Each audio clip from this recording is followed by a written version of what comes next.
another guy who stole headlines in BYU Sports Nation, and, rightly so, is Christian Stewart, BYU quarterback, joining us in studio now on BYU Sports Nation. See, Stu. What's up? What's up, brother? How you doing? Thanks for having me, guys. Hey, is this the first time you've been with us in studio? This is the first time. I was wondering if I was ever going to get an invite, apparently, after the season. Yeah, now that you're done, we can bring you in. Sweet. Now you got a little bit more time on your hands. Well, we want to know, what are you up to right now? Oh, just preparing for intramural basketball season. Gonna pull a Kyle Collinsworth, have some triple doubles. Okay, so speaking of intramural sports, Christian, Jeremy and I, we take intramural sports very intensely and seriously here at BYU. As full-time employees, we can participate. We want to win championships.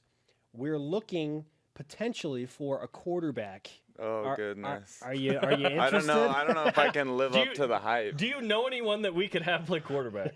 I know some people. I don't think I'm one of those guys. Oh, okay. We actually, our high school, or one of your high school rivals is actually our quarterback. We talked about this a little bit, Zach Brady. Brady. You competed in high school and had a friendly rivalry there. He's our guy. I'm sorry.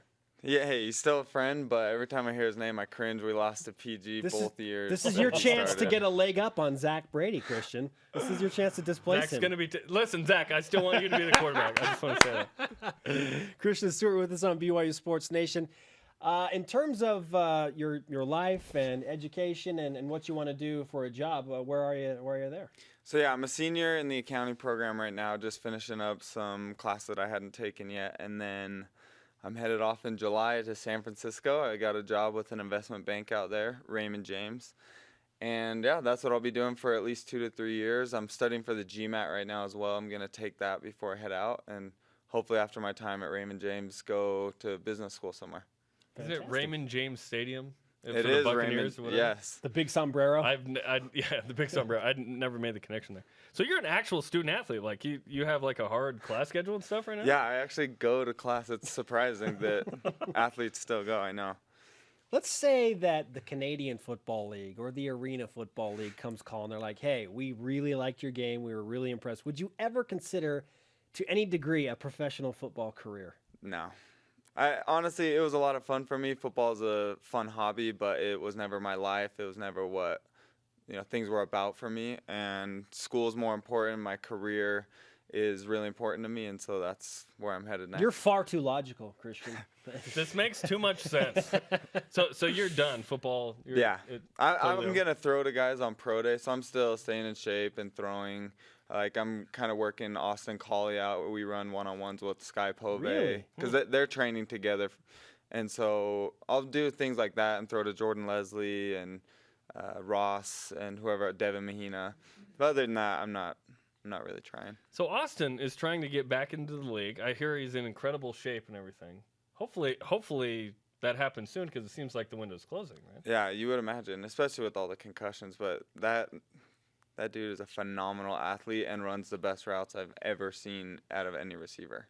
So I think he has a good chance. It's just whether or not he can stay healthy. Let's talk about this year's teammates. When you look at the approaching NFL draft, there are some guys that obviously want to get on NFL rosters and have dreams. Who do you think is the guy from this year's team that has the best shot to make an NFL roster?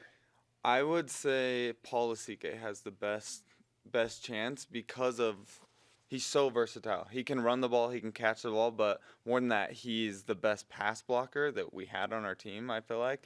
And he can run block extremely well. I feel like he could fill in a fullback spot, kind of like Matt Asiata has done for the Vikings. Yeah. I feel like he is that good that he should get a shot in the NFL. Wow. Yeah, and he's playing in the NFL PA Bowl with Devin Mahina. That's tomorrow, actually. So, and that's on television as well. Details coming up on that. Let's take a step back before we talk about 2015 and kind of the next wave of BYU football. 2014 has happened. You got a great look and had a good season. What did you think of 2014 now that you've had a few weeks to reflect? It's interesting. It was almost like 2 seasons, but for me it was a lot of fun. I mean, I got the chance of a lifetime to play here at BYU. I feel like I played well. Obviously, there are things that I wish I had done better or could have learned quicker. But overall, looking back, I have great memories, and I'm really happy with the way the season played out. We've teased throughout the show what do Christian Stewart and Jameis Winston have in common. Do you know the one thing you have in common? We're both quarterbacks. Besides that, you had the same amount of touchdown passes as Jameis Winston, 25. Did you know Really? that? I did not know Isn't that weird that he didn't have more because he played like 13, 14 games? And yeah, he was a Heisman winner last year, but If you had played from the beginning of the season in an alternate universe where you're the starter from the beginning of the season, how many more touchdown passes do you think you had thrown in the first 4 games? in the first, well, here's I thought the you could have thing. thrown 8 or 10. There's a learning curve, right? And so it started off slower and then got better as the season went on. And so I feel like if I could have played in those first 4 games, I maybe could have had 12 or so, 3 a game. And then That'd be pretty high, right? yeah, that would be high, Yeah. which was around my average, I think. But then from there, I think it could have gone up, and I could have maybe ended the season 35, 40 touchdowns, hopefully. 35 was what Jared Goff had, and he was 5th in the country. Wow. Yeah, that would have been. People don't that throw would as have many been sweet. touchdown passes, apparently, or something. Yeah, 25 was tied for 24th. That was solid. That was good. That's not You bad. and Jameis Winston, homie. That's Have all. two things in That's common. all All you right, have in common, I though. feel great Your about the season now. quarterbacks. You don't steal crab legs, right? Well, not yet, at least. Not yet. I'm moving to San Francisco, though. I don't Yes. even know what that means. Pay for your seafood. Let's move on. Okay, the Miami Beach Bowl was crazy shootout, 55-48, double overtime. Your mom came up to me after and was like, "No, his last pass cannot be an interception. It can't end that way." Oh. And I said something to her that I'm going to share with you as well. I hope I'm right, Ty Detmer's last pass in college was also an interception against Iowa in a bowl game, In a tie. in a tie. So 13-13. I'm like, you can't focus on the last pass. Let's think about what Christian did and where he was. And she's like, "Thank you for talking me off the ledge." Your mom is such a passionate fan. What's she going to do now that you're not playing football? Oh, my goodness. I have no idea. She still pesters me with football questions every day. But honestly, she loves the game so much. She would get more emotionally involved in the games than I would, I feel like. For a week after, she couldn't talk about it. She'd get emotional. But that's just who my parents are. They're extremely supportive. They love me, and they've always been there for me, and I've really appreciated that from them. Where was the place during the season where you could go where no one would ask you about football? Where no one would ask Was me there a about place? football. That's a good question. Honestly, I feel like just to my apartment when I was away from, because my roommates, Nate Austin, he's a student athlete. My other roommate, Nate Nielsen, he's always with me in the accounting program, and so he Busy didn't making care. the t-shirts. He's busy making the t-shirts. Yep. So that was kind of my sanctuary, where it's just chill there, don't have to talk about football, just live my life normal. But then wherever else I went, it was always like, "Hey, talk to me about this or this," and yeah, especially at home, it got on my nerves because it's like, you guys should just love me for who I am, not because I'm a quarterback here at BYU. So you're saying when you went home, like with your parents and stuff, even there was BYU football centric? And they knew that when they brought it up, I'd get extremely mad. I would get so bugged when I'm just like, "Is there nothing else we can talk about?" My mom's like, "Here, let me get the list out of things that I'm allowed to talk to you about." What was on that list, Christian? Oh, not much. Yeah. The weather for the day. Christian Stewart with us on BYU Sports Nation, former BYU quarterback who is going to become an accountant specielist or No, a investment banker specialist Yes. Investment in San banker. Francisco. Operative word being bank. Yeah. Yep. You're going to make more money than Jeremy and I. Fact. Let's talk about the BYU football team right now as they approach the 2015 season. Taysom Hill coming back and Jamal Williams trying to get healthy as well. When you look at that schedule next year, what do you expect out of your friends and teammates in BYU football in 2015? The schedule honestly makes me a little nervous. I feel like the team will go as Taysom goes. And it was sort of that way That's at fair. the beginning of this season. Our defense, I don't really know who we're going to have. We graduate a lot of guys, and so we're going to have a lot of youth on the defense side of the ball, but the offense is pretty mature. We're returning quite a few linemen. We're returning 3 running backs and Taysom, and then we have 3 great receivers, Nick Kurtz, Mitch Matthews, and Devon. So we have some weapons on the offensive side of the ball, but we'll have to outscore teams. And if Taysom can stay healthy, and I just feel like he needs to develop himself more as a pocket passer rather than as the playmaker that he is.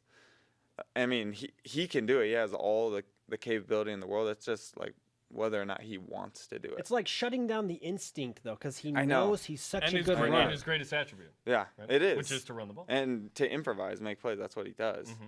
So I don't know. He's got to find a balance because I personally think if you want to make it in the NFL, you can't be reckless. You can't just run the ball. You have to prove yourself as a passer, and then you can get that chance in the NFL. So I think he's got to develop himself a little more in that way. Not necessarily develop himself, but just do it, which I know he can't. I watch him every day in practice, and I know he's capable, but then he gets in the game and he wants to run and make plays with his feet, which he can, but obviously it's led to 2 big-time injuries. Yeah, well, the campaign for Taysom and BYU begins in Lincoln, Nebraska on September 5th.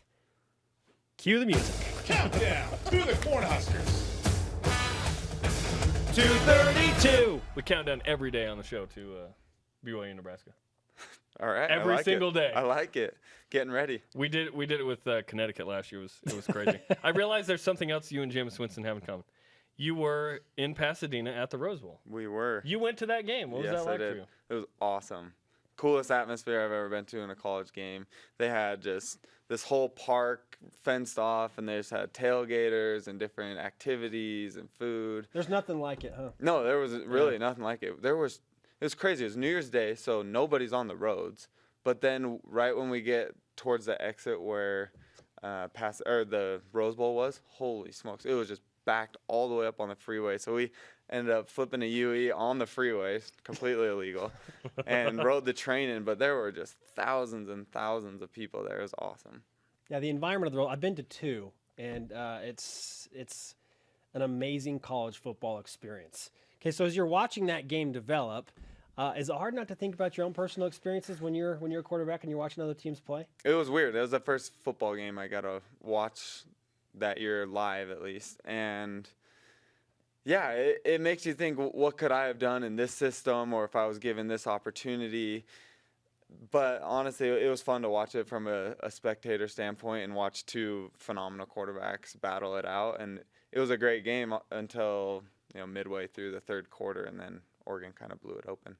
Or from seeing Oregon on the field, how much faster are they than, say, BYU, based on what you saw? What was most impressive is the tempo at which they went. Mm-hmm. I don't know how much faster they are. Obviously, they probably are faster. They get the #1 recruits every year. But they would get up to the ball in 8-9 seconds, and they're running the next play. And Florida State's got guys running off the field, not set. They're still making their defensive calls. It was unreal how quick they were able to, get ready, get set, and go. I thought in the national championship, Urban Meyer did a phenomenal job at just preparing his team, and because you can't really replicate that in practice. I don't know how There's you no can. way. Yeah, no, you can't do that. But somehow Urban Meyer got his team ready because they had all the answers for him. Is that the vision for BYU football under Robert and I, to go as fast as Oregon? I think it was not this past season, but the 2013 season. That was our motto: go hard, go fast. But we don't have the depth to be able to run Oregon's offense. I mean, if you're running that many plays at that tempo, you need guys, 2nd and 3rd stringers, who can come in and you don't skip a beat. At BYU, I feel like the difference between the first team and the second team, there's a bigger drop-off than in most schools. Sure. And so I don't think we can do that. And we didn't do that this year. We didn't try to. Yeah, it seems like it geared down a little bit, and there was a little more comfortability for the quarterback, whoever was in there at times. Big picture question with you. BYU approaching the 5th year in independence. Is the goal for BYU football and inside that office to get into a Power 5 conference, to do what you can to be invited one day? I'm not sure. They don't really talk to us about that. But I feel personally like we need to, because as a player, we lost the Utah State games, and there goes our hope of a national championship. And what else are you playing for other than just a bowl game? I mean, it'd be nice to have, okay, you want to win a national championship, but you also want to win your conference. And that's a much more realistic goal. And so I feel like we need to get back into a conference. I feel like it'll help. Even if it's a group of 5? Yeah. Like even the if American or back to the Mountain West? Oh, I see. And you're saying not in the Power So 5. Power 5 you can't really control, right? Yeah. But BYU probably could be like, hey, American, what's up? Yes, they could Can get we- into a group Yeah. of 5. Right? I'm not sure what the best way to go about that is, because we're not considered a Power 5 even if we're independent. And then if you're not in the Power 5, you don't get most of the recruits. So I'm not sure the best way to go about that. I think, This is what Tom Holmoe's thinking about every day. yeah, I'm sure it is. I think we're good enough to play in the Big 12. It's just whether or not they would want to invite us in. Christian Stewart with us on BYU Sports Nation. Christian, we're just about out of time, but to honor you, See, Stu. Representing. I had to represent with the T-shirt that your roommates made, Nate and Nate. Next question is, when do the Nate Austin Rexosaurus Rex T-shirts Hey, hit the shelves? I've been saying to my roommate Nate Nielsen, you got to get on that. It's just he's been injured and we can't start promoting him while he's sitting on the sideline. Well, you've had plenty of time to produce the T-shirt, though, while he's been hurt, right? Hey, he has. I don't know where he's at in the development of it. Very good. Okay. We have BYU some breaking Sports news. Nation breaking news. It is confirmed BYU Football has a new strength and conditioning coach. Frank Wintrick of North Texas is now hired at BYU and will take over the program in Provo, Utah. For those on BYUtv, you're seeing his picture. He looks like a strength and conditioning coach to me. He looks good. Do you think he can get away with the beard? Nope, I'm pretty sure he's going to have to nope. shave the beard. Yeah. Before we wrap up with you, since we have you on while we discuss this, the importance of that guy, and it was Jay Omer who's retiring, in making sure that you can play effectively on the field, that your body is in great shape. So it's imperative to have a great guy at that position. Coach Omer, love him to death, but he's old school. We did straight Olympic lifts. The whole time I was here, we had done kind of the same workouts. And your body will plateau if you're continually doing the same routine. When I trained with Dave Stroshine, who is where Danny Sorensen's at right now, and Harvey Unga, there's a bunch of pro guys that train with him. He would just keep your body guessing, and we never did any Olympic lifts. No squats, no cleans. And from what I've heard, this guy, that's his same mentality, is do more plyometrics, work on being explosive, keep your guys healthy and fresh, which I think is exactly what BYU needs. As we saw this last season, we had a lot of injuries, and a lot of that correlates to the way we train our bodies and the way we break our bodies down. And I think and I hope that this guy can bring in a new system, kind of the wave of the future for strength and conditioning. So this is, you look at this hire, and this has got to make you feel excited about the prospect of what BYU football can do from a strength and conditioning perspective. Yeah, it honestly could be a great move.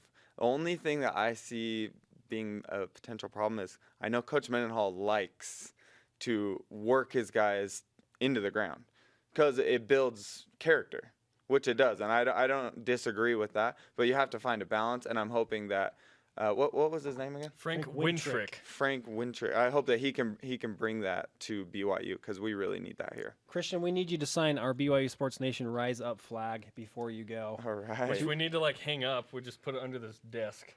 Yeah, to I honor can your see us visit to the set. getting some good use over here.